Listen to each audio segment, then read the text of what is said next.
I can't believe I made it to 15 years. I hope to have many, many more. And I would like to just say a few words about the press because we have many new faces here tonight that I don't know. I first started the press to publish translations and work that I find unique, powerful, and that has a strong voice. In these 15 years, we have published over 200 books of poetry, fiction, and translations. And the press is extremely active. We have a regular reading series, poetry and translation roundtables, a poetry and artist series, pastry with poets, many different types of workshops, the Lost Bookshelf bookstore, and also Read America Read. And for the last 7.5 years, we've been at the Arts for the Armory in Somerville. And of course, we're closed now because of COVID. So everything is done now on Zoom and at home. So I really welcome you all. And tonight is a very special evening. And what makes this so special is the readers, Flavia, Andrey, and Susannah. They all have numerous books out, numerous publications. Flavia and Andrey are very dear to me and very close friends, and I love them dearly. And I'm so excited to have Susannah here to read too, and I'm so happy she could be here to help us celebrate 15 too. So it's really a great night for me. So thank you to you guys. So our first reader is Flavia Cosma, and she's the international editor of Cervena Barva Press. And I first published her in 2007, and this is her chapbook, Gothic Calligraphy. Then again, in 2008, we published The Season of Love, and Flavia translated this with Charles Seidlecki. I know I'm mispronouncing his name, but this book. And then she translated a book from Spanish into English by Luis Raúl Caval from Argentina, and it is called Profound Uncertainties. And then we also published in 2012 On Paths Known to No One. There's kind of a glare here. I don't know if you can see it. Then in 2014, we published a book from her festivals, some of the writers from 2009 to 2014. And this is the Val David International Festival of Writers and Artists. And there's that book. And she has a book forthcoming this year called In the Arms of the Father, which I'm really excited to publish. So I give you, Flavia.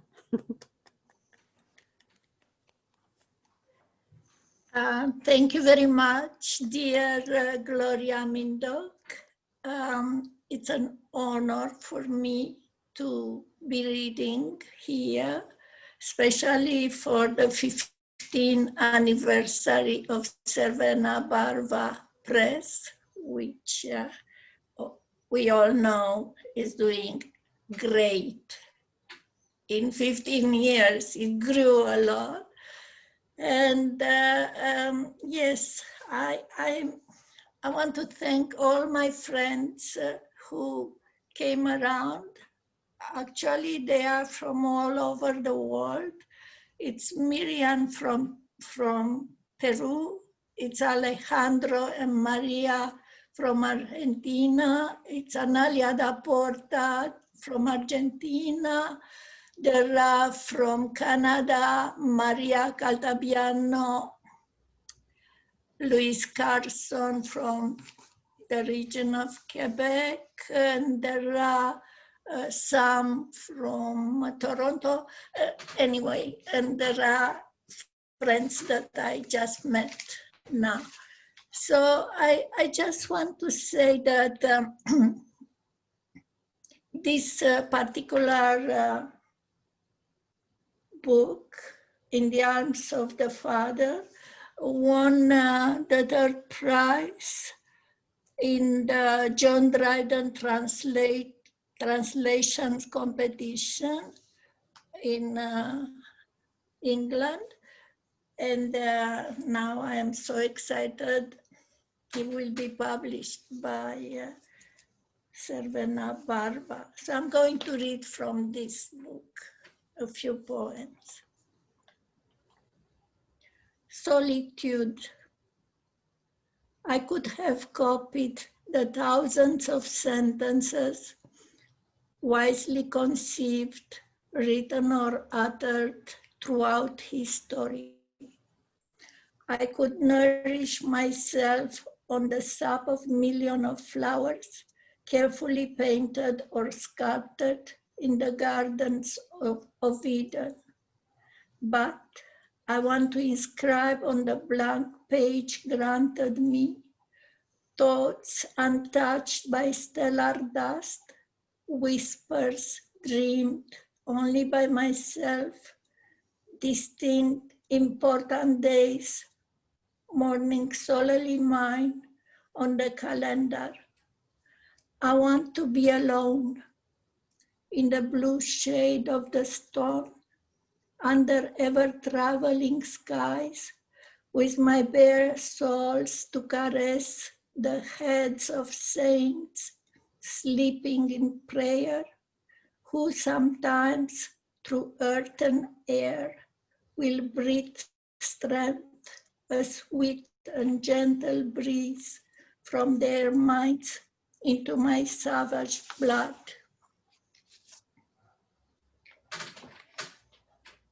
Resurrection. Famished, the birds fought each other.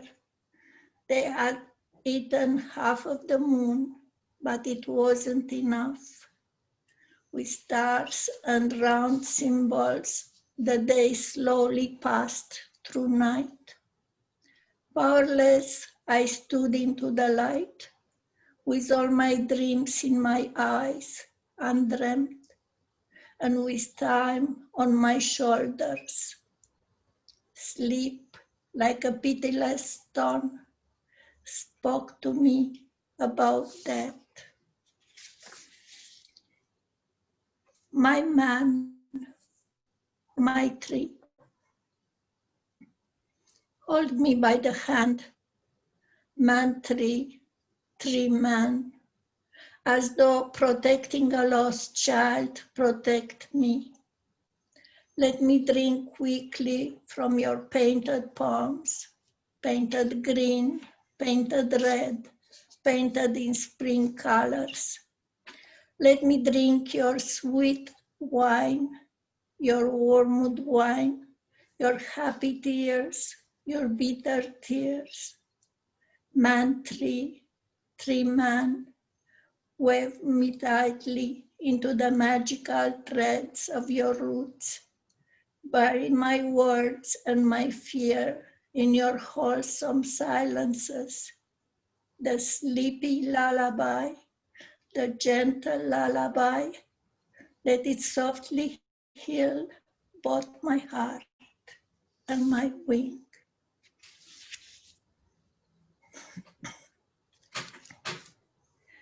Passing through fire, the child was laid low in the hospital.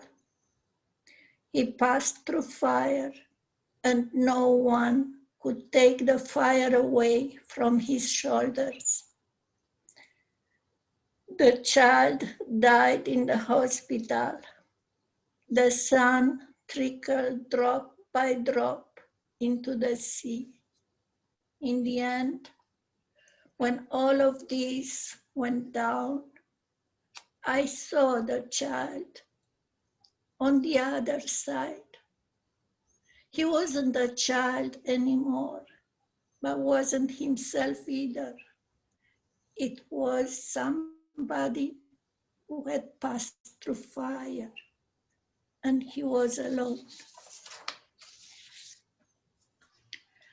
You are not a tiger. You are not a tiger because you want to be. You are not a snake because you have chosen it. The crocodiles, the wasps, the sharks didn't have a choice either. All stand ready to tear up, to trample, to gulp down, to poison. Under a serpent's clammy skin, the goblet little angels wither, their white fluffy furs disappearing in blood and mud. This is why you strive in your turn to do some things well, to be useful, to be everything to all people, to mangle gracefully and tenderly kill. Emigration. Just as sparrows wallowing in the dust of the road and falling asleep drowsy afterwards under the calm light of autumn, the man stretched out on the pavement, exiled somewhere in America, lies wrapped up in a dirty sleeping bag, trying to catch some rest in the gap between the sun and the concrete. Deep wrinkles furrow his mature face. His large hands, accustomed with working, clasp at his chest a thick, ragged coat. In his weak mind, he keeps repeating over and over, as if in a demented prayer, the hope that tomorrow he'll find what he's searching for here on this foreign sidewalk.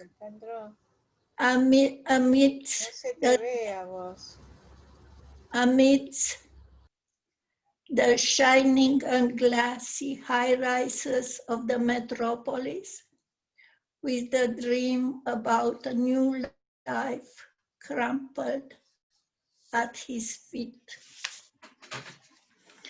And now, because we are all in this terrible, terrible pandemic, COVID-19, I'm going to read 2 small poems. He left home on his feet. Don't cry, mother. I'm going to war a boy, but I'll come back a man. He left home on his own feet, put on his coat, buttons undone, took his house keys, his mobile phone, a clean handkerchief in his pocket, closed his eyes for a second, looked at his wife, smiled, waved, and off he went. He carried in his body some tiny grains, a virus, the angel of death. His family saw him for the last time surrounded by people protecting themselves with masks, gloves, and white suits. 1 week later, well into the night, a funeral procession was sneaking out of town. Hundreds of corpses loaded in army trucks, smuggled to other cities, other crematoria. The local cemetery was already full. All those people had something in common. The angel of death had picked at their lungs and was still alive inside them. As they were heading a bunch of stiff corpses in sealed boxes to a final resting place, abundant with greenery and peace. Please give him a hug from me, begged his wife on the phone, fear in her voice.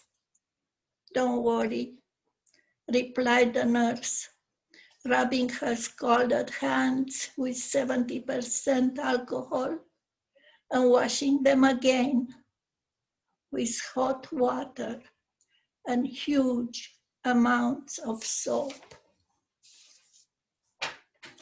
The last one. A new shirt. The tea acquires a taste of slopes, of a ripe lemons rot on branches. Along the road, rattling engines wrestle with the distraught summer. Drowsy bones crack under the scorching claws of the day. And you, getting ready to pay me a visit, put up a new shirt over secret diseases. From a distance, I try to understand the pure side of things. The Virgin's holy eyes are blinking quickly, quickly, stopping the flood of tears at the frontier between worlds. Thank you.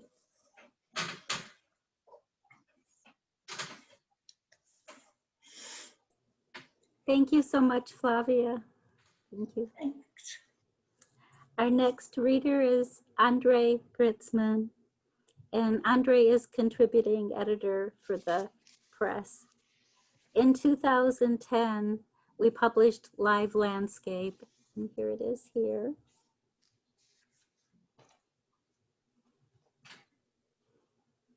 And in 2018, we published Family Chronicles.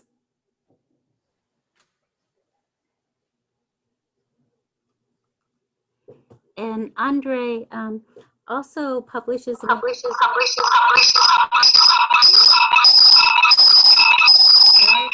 see here. Who has their, let me make sure everybody's muted, please. Sorry, Andrey. Okay. It looks like everyone's muted. Okay, so I'll continue.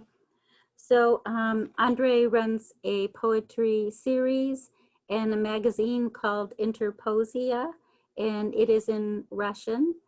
He came here in 1981, and he works as a pathologist, and he has numerous books and translations, both in Russian and English. And so I give you my dear friend, Andrey. You have to unmute yourself, Andrey. Okay. We are getting feedback from you.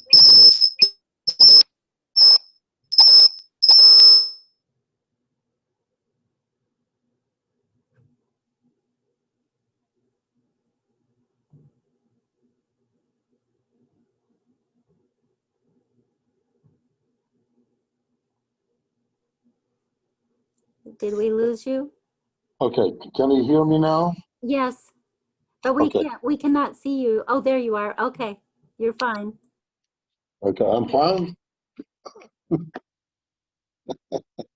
The poet that. Okay. Well, first of all, everybody can see me, right? Okay. So first of all, Červená Barva Press and myself, it was a love with the first sight. It's just out of the blue, Gloria all of a sudden appeared, and it really never happens with editors and with publishing houses, and just said, look, I like your work. Let me publish you in my magazine, and let's have an interview. Hello? Go ahead. Will everybody please mute themselves? A few people unmuted. Well, anyway, so as Gloria said, it's been a very successful cooperation for me, at least, you know. So I got 2 books, and you know, everything that Gloria did for me over the years is just unbelievable. So I'm honored to be with such poets. As a matter of fact, I was not very familiar with work of Flavia Cosma. I have an honor to reading with her today. I really liked her poems very, very much. That's what I heard. It's so measured, such a clear voice, just amazing. Anyway, let me read a few poems. Can everybody see me and hear me? Hello? Yes, go ahead. You're fine. Okay. Okay. Okay. So this is from the first book, Live Landscape, Triangle. I thought we'd known each other for a long time, until I realized that memory is a tree losing leaves in the wind every time the season changes. The bare branches are drawn against the sky, and a house behind the tree becomes visible. The windows are open, and the silhouettes are moving around the room.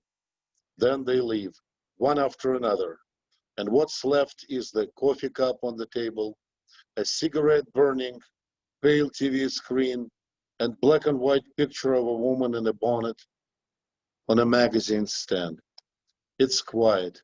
The only sounds come from outside, and the only connection remaining between me and him is her, trace in the air, such as women live in passing, even when they pretend they were never there.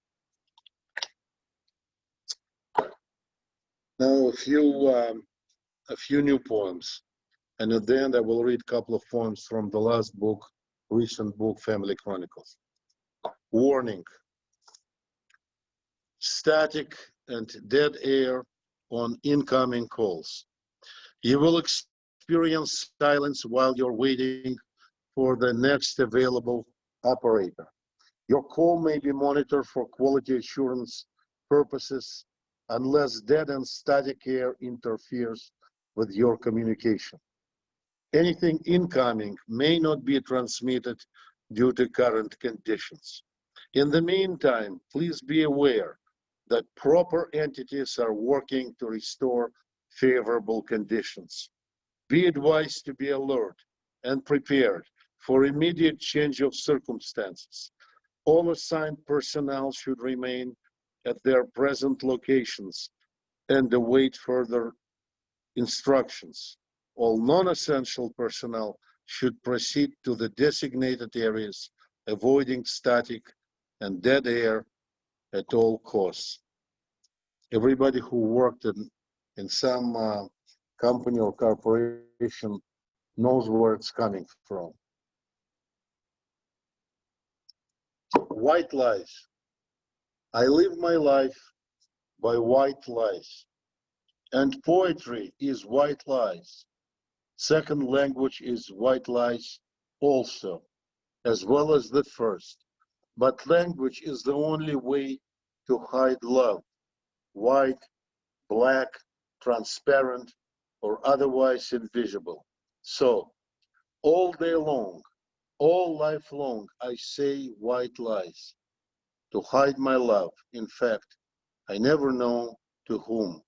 It may be to you, but if I say it, it would be a white lie. What once it is said in a poem, it stays, and as a bird flies away in search of its destiny. Rome, Colosseum.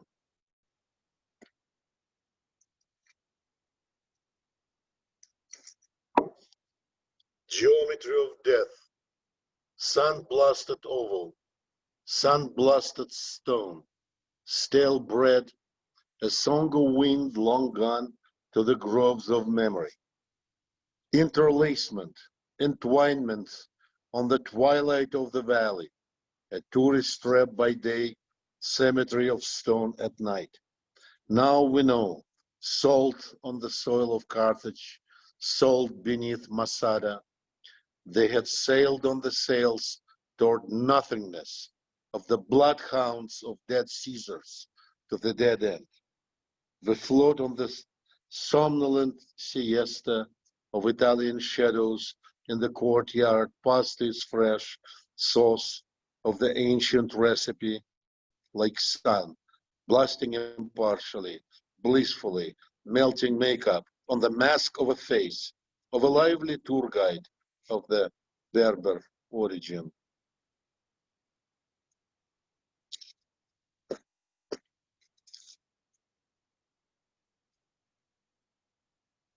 Change of scenery. It's dead now. Gray morning landscape still. Last time I passed here, there was flickering of life, pulsating creek by the main road, now images motionless, like passion boxed into a digital gallery. I don't owe her anything anymore, not a sigh, nothing left. Our former home stained with somebody else's breath, empty for the day, with stale bread on the plastic kitchen table. Only poplar in the backyard, still the same, with withered cat scratches. It is strange how soul vision changes the scenery. No way back, and soul slowly awakens, looking for a new home, homes and oak trees detached, and only sound of the train, shore-bound, reminds me of distant destinations, warm spots on the backdrop of dead winter beauty. Now family chronicles. On the way home, we are standing with a group of strangers at pre-dawn hour by the unpaved road waiting for our ride. 3 hours to the station. The lake is still asleep. Splash of the paddle. A lonely fisherman adds his brush stroke to the night's landscape. I'm 8, holding hands with both of you, and the wedge of wild ducks above us, like our destinies, streams away into a bottomless well of the full moon. And the last one.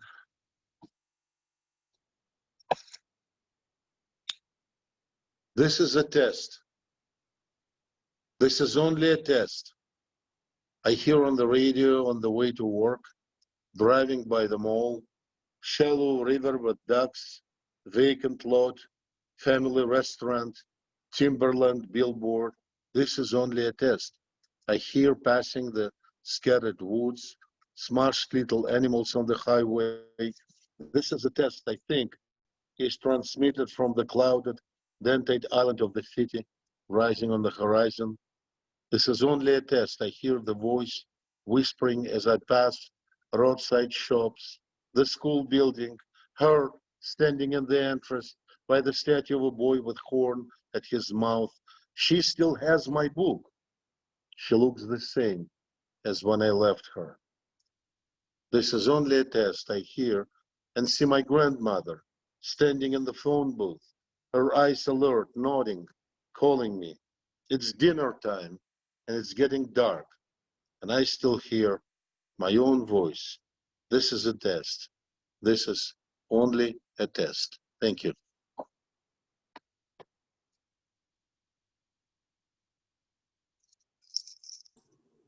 Thank you so much, Andrey.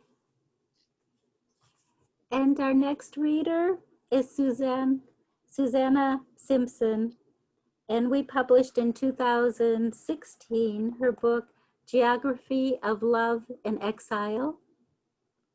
And here it is.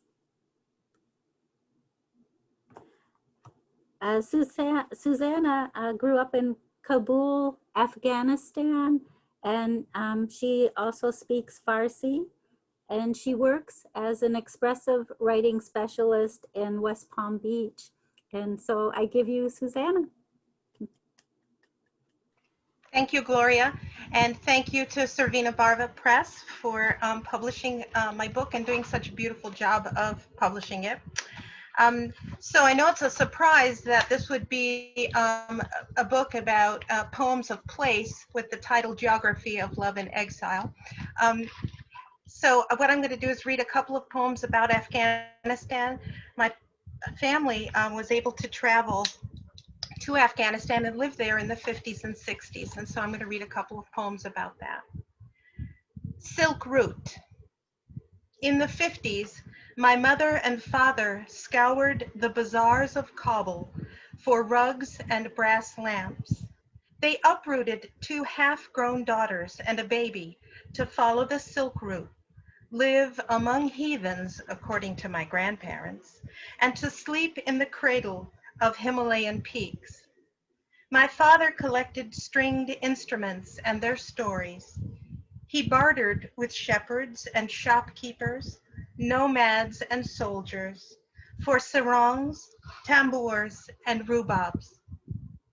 He loved their carved and curved woods, their mica or bone inlays, loved that they were strung with goat gut and stretched with sheep vellum. He shipped them home in special boxes, and they hung polished in each successive home. Now he declines travel. They hang dusty on my wall, struts and frets dangling. In the Green Door Bazaar, Kabul, Afghanistan, 1964. The smell of charcoal stoves, cooked lamb kebab, and the smoke of naan slapped, baking in mud ovens rose above our heads. It mingled with yards of silk turbans high above the street, washed and hung in grand loops, all silvery gray and blue against the Kabul sky. Carcass of skinned goat, fly-studded, was strung up next to pyramids of pomegranates and blood oranges. Embedded between stacks of lush carpets, the knife sharpener made sparks, blade to wheel, and the tinker drilled staples through dainty bone china, making broken teacups usable. Now you cobble our shattered walls, green doors hanging. Who will eat your blood fruit or sweep up the shards? So I was born 11 years after World War II ended, and I'm obsessed with the effect that war has on families. My sister's father, my mother's first husband, was killed in World War II. And so this poem is about that. Hope Chest. War brought the bride a baby and a stenciled army trunk filled with a hero's green uniforms. It was secured for years in the basement under shelves of preserved plums and jelly. We knew this ghost by name, holy and unmarked by age or unbecoming traits. He hovered above each birthday or drunken dinner. Honor-haired, Gatsby lean lieutenant, long dead and alive at our table. So as I was growing up and the Vietnam War was raging, every night on the news, there would be a roll of soldiers who had been killed. on the news. And so I noticed in the Iraq and Afghanistan wars that there was not the same kind of attention played to the servicemen who were killed, except maybe on PBS. So this is about that. Coffins, 2002 to 2012, and of course the date needs to be extended. If we are the pond, and each flag-covered coffin a stone, then as each coffin from each town is dropped into the pond, a tsunami of names and faces should wash over us. But the coffins are eased in, slipped into our pond, so we don't even notice the silent swell. I came across some information about Holocaust survivors who said that one of the ways that they kept their sanity in the death camps was to recite poetry and songs that they remembered as children. Sonnet of Survival. Those who survived the stalags, trenches, and death camps, cupped through the nights in planked bunks, built 6 to the ceiling, and slept 3 to a rag of blanket. They recited Ovid and Homer to themselves and to each other. Those who wrote out memories of Milton in ink made of ash and snow were kept fueled by civility's spark. And those who marched toward ditches, shovels on their shoulders, those who unloaded frozen corpses, survived by singing sonnets of Shakespeare under their breath.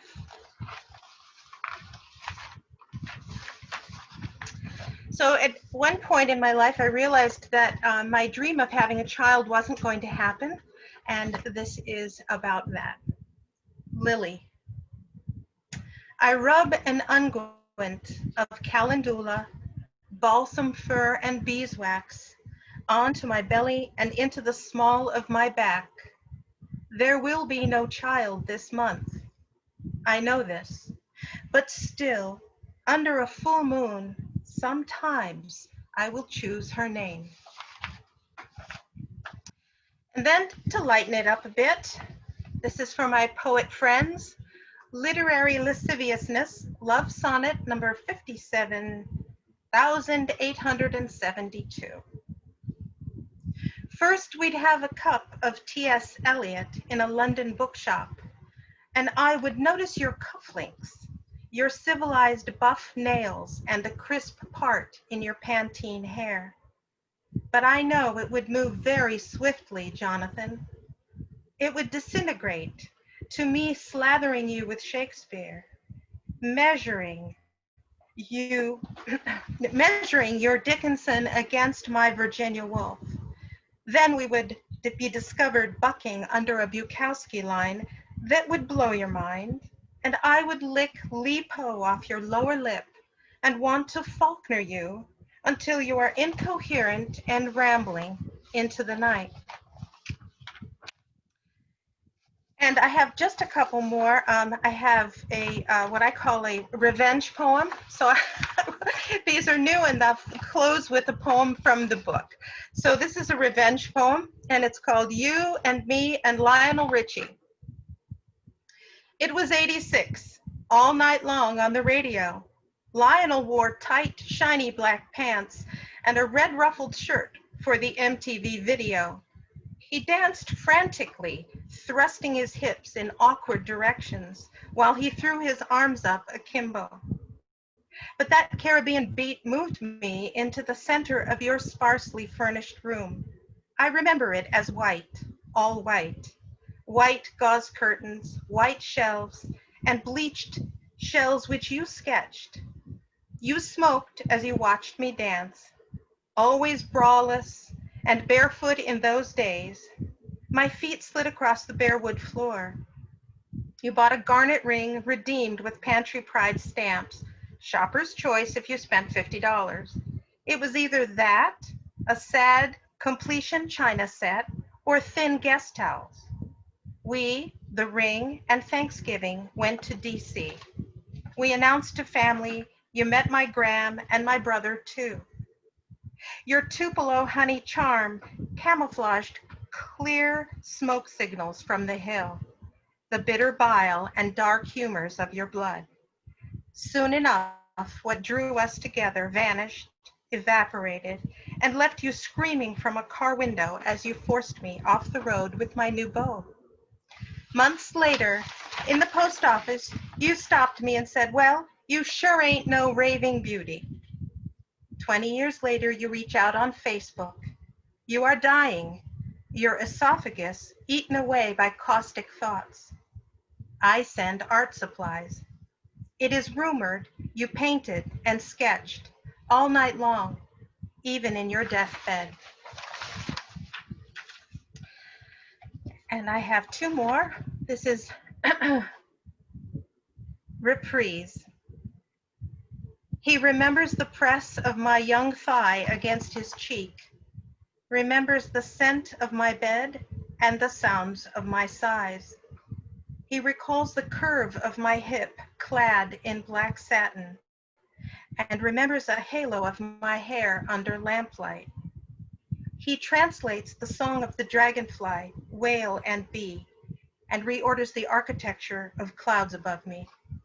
His kiss, like the razored edge of a palm leaf, draws dark blood from my lip, and his tongue inhabits shower droplets as they slip between the folds of my skin. He is the bougainvillea's purple pigment, and his absence is the surprising crick of its thorn. His hand is the wind rippling green water. He is North Star, sextant, spyglass, oarlock, and rudder.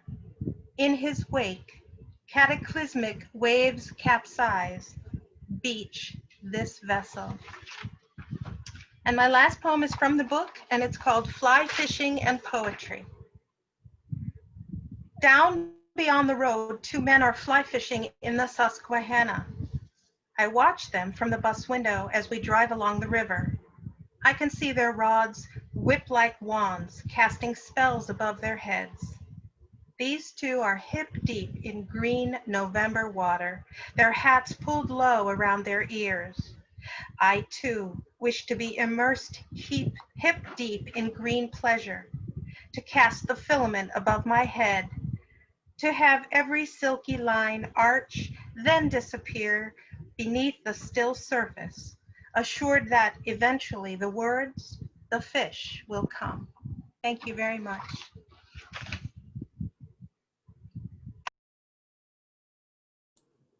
Thank you so much, Susannah. Can we please give the readers another round of applause? Thank you so much.